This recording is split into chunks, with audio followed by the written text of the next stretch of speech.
একবার এক জঙ্গলে ছিল এক ছোট্ট চিতা। নাম তার ছিল চিকু। চিকু ছিল খুব দুষ্টু আর কৌতূহলী। তার ঝকঝকে হলুদ পশমের উপর কালো ডোরাকাটা দাগ ছিল, আর তার চোখ দুটো ছিল চকচকে পান্নার মতো।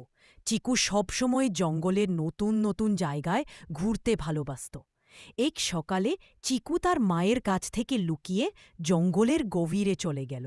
মা বলেছিলেন, চিকু, বেশি দূরে যাস না, জঙ্গল বড় বিপদের জায়গা। কিন্তু চিকুর মনে হল, আমি তো ছোট্ট চিতা, আমার কিছু হবে না। জঙ্গলের মাঝে একটা ঝকঝকে নদী দেখে চিকু দৌড়ে গেল।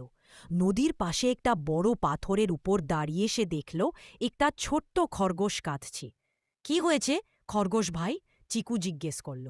খরগোশটি কাঁদতে কাঁদতে বলল, আমার প্রিয় লাল গাজরটা নদীতে পড়ে গেছে, আমি সাঁতার জানি না, কি করব এখন? চিকু হেসে বলল, চিন্তা করিস না, আমি চিতা, আমি সাঁতার কাটতে পারি। চিকু ঝপাং করে নদীতে ঝাঁপ দিল। একটু পরেই সে লাল গাজরটা মুখে করে ফিরে এলো। খরগোশ এত খুশি হল যে লাফাতে লাফাতে বলল, চিকু, তুমি আমার হিরো। কিন্তু গল্প এখানে শেষ নয়। চিকু আর খরগোশ যখন হাসি মুখে ফিরছিল, তখন হঠাৎ একটা বড় কচ্ছপ তাদের পথ আটকে দাঁড়াল। কচ্ছপটা মুখ গোমড়া করে বলল, কে আমার ফলের বাগান থেকে আম খেয়েছে?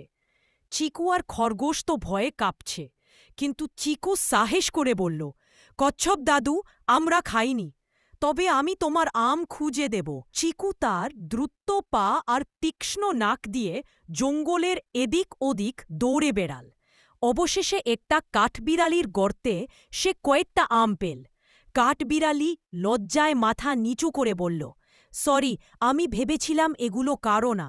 চিকু আমগুলো কচ্ছপ দাদুর কাছে ফিরিয়ে দিল।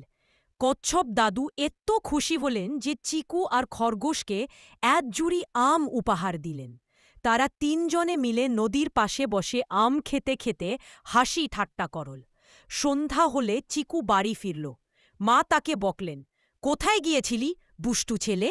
চিকু হেসে বলল, মা, আমি জঙ্গলে নতুন বন্ধু পেয়েছি আর অনেক মজা করেছি।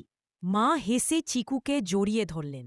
সেই থেকে চিকু বুঝল, জঙ্গল ভয়ের জায়গা নয়, যদি তুমি সাহসী হও আর বন্ধুদের সাহায্য করো।